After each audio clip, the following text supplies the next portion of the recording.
Oh, gotta get the headphones. Turn it up in my headphones. Okay. NDC 2002. Just bought the book yesterday. Your Money Vehicle. Appreciate you. That is awesome. You let me know how it is. You let me know feedback. You let me know what you think of it, because that's how we're growing. And there's also a virtual course that, since you bought the book, you drop a comment on one of the videos. I want to hook you up with the course too, brother. I appreciate you buying the book. John Kim, my man, we doing good today. And sports. Hello, and sports. Signing in from work. Respect. Gonna give everybody a minute or two, get signed in, logged in, get ready. NDC 20, yay. For real, you see it right there. Bam, Amazon bestseller.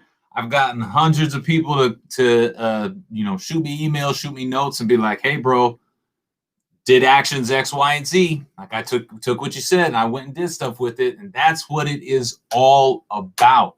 So buying Your Money Vehicle, much appreciated. And yeah, man, this is movement. This is a movement, financial empowerment. This is not a conversation that we can debate anymore. This is a necessary skill. I don't know what other necessary skill there is for adulthood outside of finances, but right now I would say learning how to use money, understanding money, building a strategy. A lot of people are like, well, I don't want to deal with it right now. You talk to anybody over the age of 25, 30, every one of them, everybody I hear every day says, man, I wish I would have known that younger. Man, I wish I would have started that younger. Man. So respect. And that's what we're here to talk about. Were you in any Madden game? I was in a Madden game. I also am going to say my man John Kim kept me on point yesterday. I got a little distracted. So we're going to start with the finance, and then we'll allow for the football and the distractions, because then it just kind of derails and goes. But what was really cool is people on here were asking me, they're like, hey, bro, you played in the NFL. Cool. What were you in Madden? Like, what were you in Madden? I don't know. I had to go look it up. So I went and looked it up. And I found, I started boo-boo, started no good. Who dat, go Saints, the real Chloe. Got to give the who dat. You see the love right there. So I went and looked it up. Started no good, got a little bit better. And then Madden 25 had me ranked as a 90. A 90 in the Madden game. People are like, oh, snap. So you were pretty good.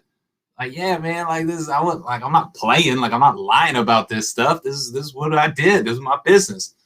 I became the #1 ranked fullback in the National Football League, making me the best in the world at something. So yeah, Madden gave me that 90 ranking. I thought that was pretty cool. Go Cougs. Sus Alex 77. Yeah. Got to get him with a go Cougs. All right. We are going to start with finance, but I like current events. I get distracted by current events, what's happening in the world. What is your best tip for post-college students with debt? Get on the Money Vehicle course, yourmoneyvehicle.com. We talk about debt. We talk about credit cards. We talk about investments. We talk about cash management. The best thing I can recommend is starting to learn. Love your page. I'm a finance major right now. Personal finance. What we are creating is a conversation around it. That is what Money Vehicle is all about. So, Ekno, appreciate it. Yesterday we had somebody from the University of Wisconsin. John Kim, I haven't got to. I'm going to read that article tomorrow. I already got it set aside. So we'll get on why Curry got dissed by Nike and went with Under Armour. John Kim sent me that article. I don't know if y'all saw this today, if this interests you, but from a financial perspective, it interested me. And for some of you, it's going to interest you as a social perspective. The House of Representatives today, junior and high school learning about finances right now, so your page has helped us quite a bit. I would recommend checking out yourmoneyvehicle.com, bro. If you're in high school, you're in college, it's an excellent resource. It's a good tool. You'll get a lot of videos, a lot of understanding. How old do you have to be to invest in stocks? Man, with Robinhood these days, you can be You can be under 18. You got to have somebody help you open an account, but then you're ready, off and running. You can even open a Roth account, which is chapter 10. We're going to dive into that. House of Representatives today voted 228 to 164 to decriminalize marijuana nationally. Now, it's got to go through the Senate.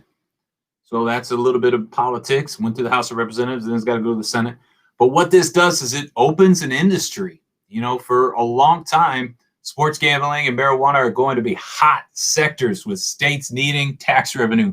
Parker Friedman, one of our past winners. Parker, I can't disagree with you. Right now, sports betting, when there was no sports, people ran to Robinhood. It was crazy. Said a present. What's up, Mike Mert, 920? Respect, bro. Appreciate you. Huh? But yeah, as you look at it, you see sports betting, fantasy football has driven the sporting world crazy. Sports gambling is going to become legal nationally. Today, the House of Representatives, 228 to 164. They said 3-1, the average American wants marijuana to be legal across the country. So that is going to be really interesting because now, from a financial perspective, now you can start to see the corporate offering starting to go into this industry. This one that has been taboo.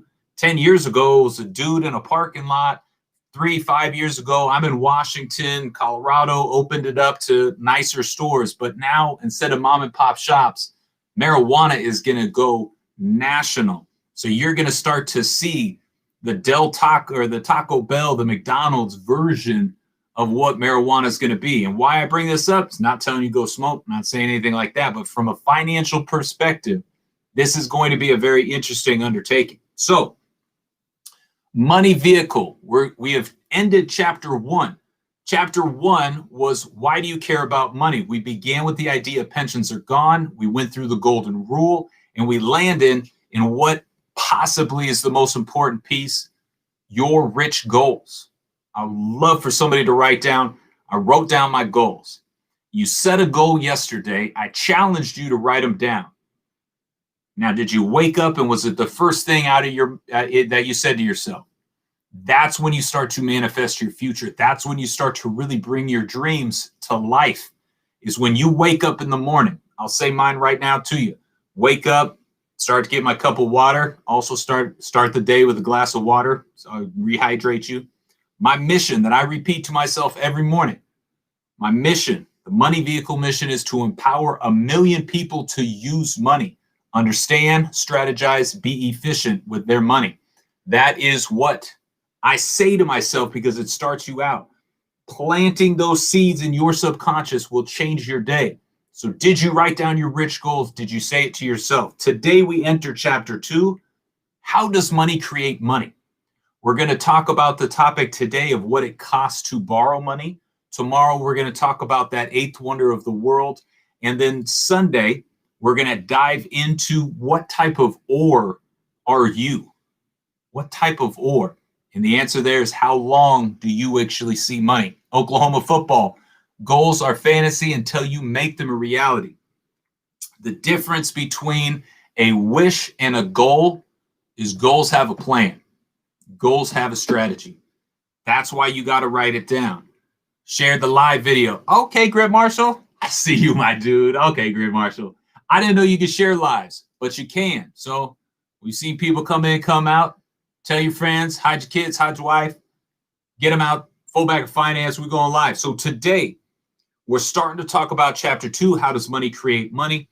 We want to understand, what does it cost to borrow money? A lot of you answered already in the post, but intellectually, you got to understand this very simple concept. What does it cost to borrow money? The answer is not good debt. The answer is not a suit and tie. The answer is not a business strategy. The answer is more money. More money. Why?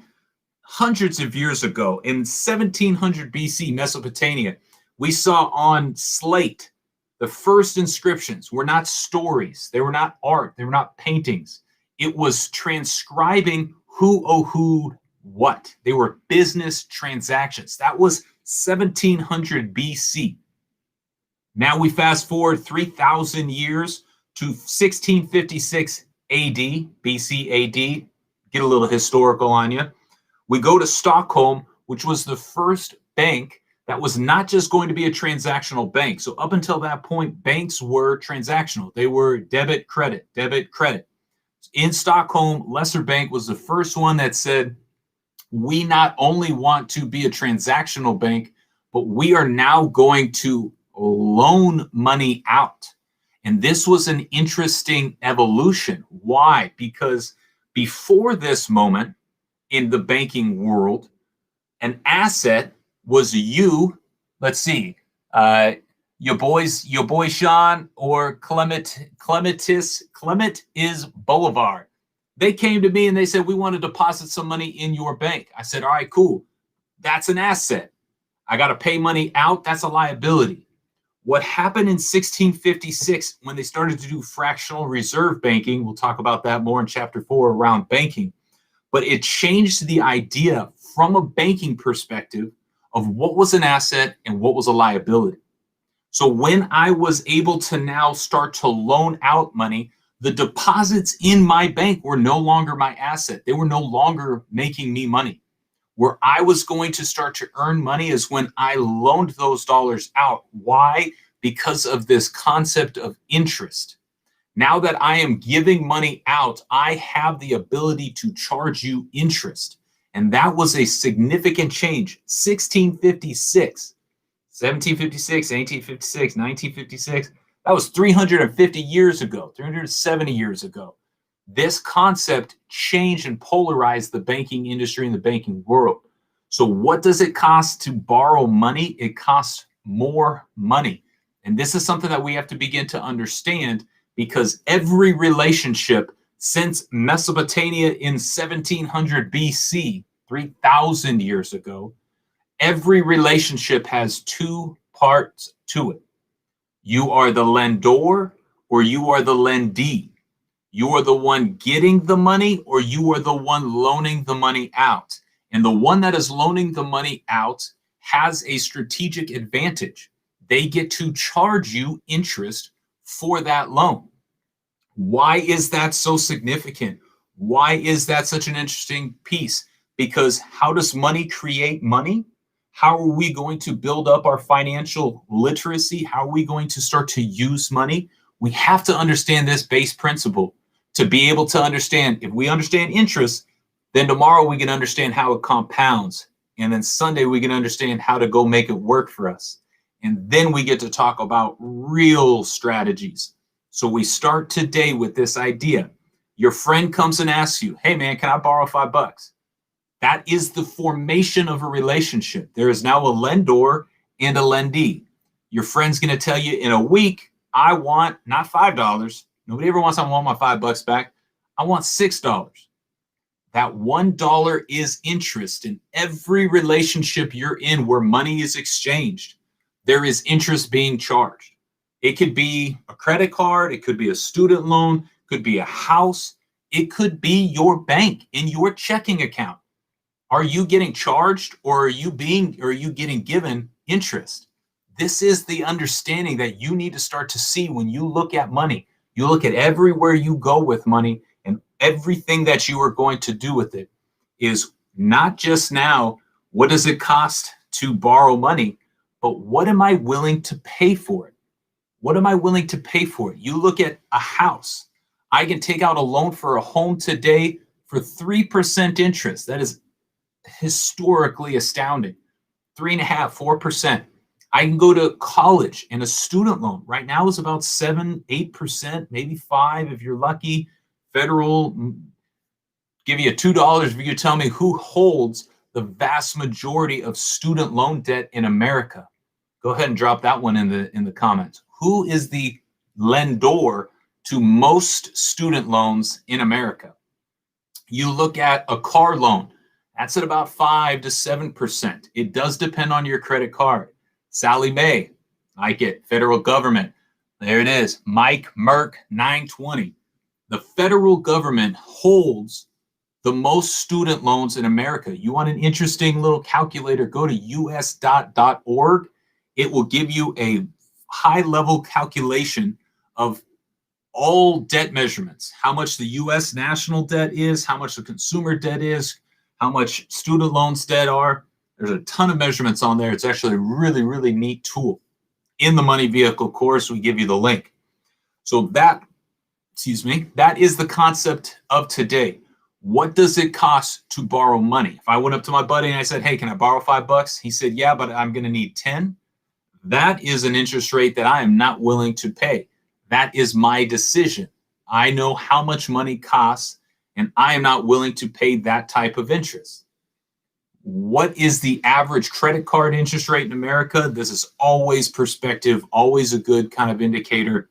That's a topic for another day, and we're going to dive into that one. So the financial tip of the day, the understanding, the money vehicle question. What does it take to borrow money? The answer is more money. Every relationship you are in will cause and create more money. 15 minutes of finance. Now I want you to go with me on this other side of the equation where we're going to talk about mindset. We're going to talk about looking at what and how you are going to add value. So one of the exercises I do in a workshop that I create is I have people write down their name. If you would like a challenge, go ahead and write down your name right now. Why it feels elementary is because most people don't write their name down. I've mentioned this several times. I'm a big believer of journaling and your pen and paper. So as you write down your name, go ahead and write 2 vertical lines. I'll go ahead and do it with you. Write down your name, 2 vertical lines. And then on the other side of those 2 vertical lines, you're going to write down possibly that rich goal from yesterday, possibly something you want, something you are trying to earn. You get to decide that. So you've written your name, you've written those vertical lines, and you've written something that you're going after, something you want to achieve. What I've come to realize is that gap, that thing in between who you are and what you want, that gap is called potential. This area, this unknown foreign territory, is one of the most common phrases, and yet people take it the wrong way. Potential is not a compliment. Potential means you have all the ingredients, but you don't have the recipe to bake the cake. Potential is a backhanded compliment. It is kind of an insult. And so what I came to realize is I needed to be able to eliminate that potential. And it came to fruition in one moment. We've talked about the Be a Pro mindset. This is the third aspect of Be a Pro. We've talked about confidence. We've talked about trust. The third thing pros always know, believe, and do is they add value. So in New Orleans, it was one of my first days of training camp down there. If you've ever been into Louisiana in the summertime, you know it's about 118 degrees. And we knew specifically it was at least or over 118 degrees because our coaches had a big dry erase board that each and every day they had write, it's 118, we're outside. Why did they have to tell us this? Well, because the CBA, for the National Football Players Association, said if it's over 118, there's a heat advisory index. You got to take practice indoors. And so they would actually take practice and go indoors because there was a danger of heat stroke. But our coaches somehow always knew it was 118, and so we were always outside. In that heat, you walk around, you're sweating, you're dripped just walking out into that atmosphere. Your shoes start to squish. You know, everybody's tempers are a little shorter. And so I looked at it the first play, and I said, all right, this is game time. I got to go do my job. My first play was called a chip block. It just meant I was going to go by the defensive end. I was going to throw my elbow into his ribs. Then I was going to scurry off into the flat. That was my responsibility on this play. So I go, snap the ball, throw my elbow into the ribs of the defensive end. I get to the flat. As I start jogging back to the huddle, that defensive end just happened to be a 10-year Pro Bowl player. He came and grabbed me by the face mask. He started laying in a barrage of insults and obscenities. I was told not to share some of those with you today, but I will say one thing he said that I will never forget. He said, I don't know you. I don't even know your name. I don't know your name.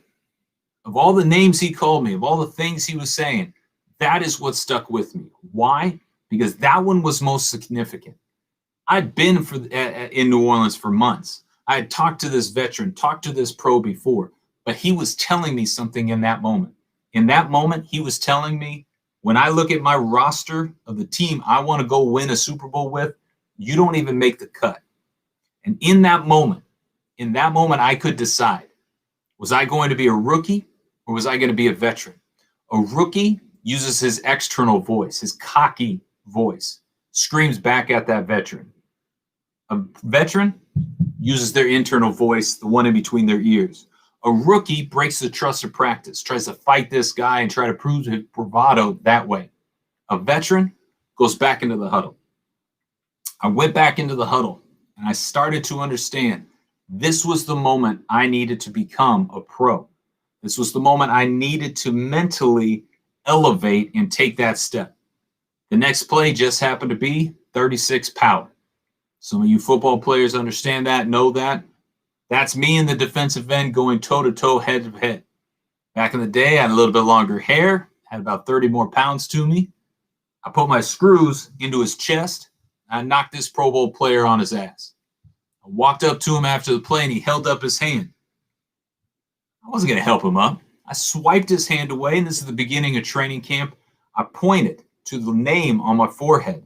There was a piece of tape across my forehead that had my last name on, Collins. I pointed to that tape, and I walked back to the huddle. I knew, without saying a word, I had made that veteran, I'd made that Pro Bowl player learn my name. Why I asked you to write your name down is because that is your resume. That goes with you everywhere. As I understood, that guy that night in film was going to watch that play. Our coaches, my fellow players, the scouting department, were all going to watch that play, and they were going to remember one word: Collins. I had made a play, I had added value, and I had made them learn my name. That is one of the most important qualities you can take with you at any job, any place, anywhere. As I walk into a company, I have to be confident of why I'm here. I have to earn the trust of my team. But most importantly, those who don't know me, those who I'm trying to impress, the company, the client, the prospect, whoever it is, I have to make them learn my name. That is the third aspect of the Be a Pro mindset. That is possibly one of the most powerful thoughts and concepts. So why I asked you to write your name, why I asked you to write down your goals. Number one, because we said yesterday, goal setting, writing it down increases your odds. But now that you see your name, begin to identify your brand. That's something we'll talk about tomorrow. What does that name represent? What does that name mean to you? And what do you want it to embody? So that is it. That's where we're at today. We could take a couple questions. If you got them, drop them in the comments. But our winner of the day is going to be the first person that, number one, answers what does it what does it cost to borrow money? And then number two, what play was it that I actually ran that hit this dude? Love this. James Wilson, 57. You might be 57. You're number one for me, bro. That's my number one, James Wilson, right there. Appreciate it, man. Like that's what's so cool about this. I'll show up. There's 10 of y'all. Man, this is the jam. Like, this is what we do. You should start a podcast. I got you. So I got a podcast. It's called Rookie to Veteran. One more money. 236 power. Mike Merck, 920. Here we are. All right.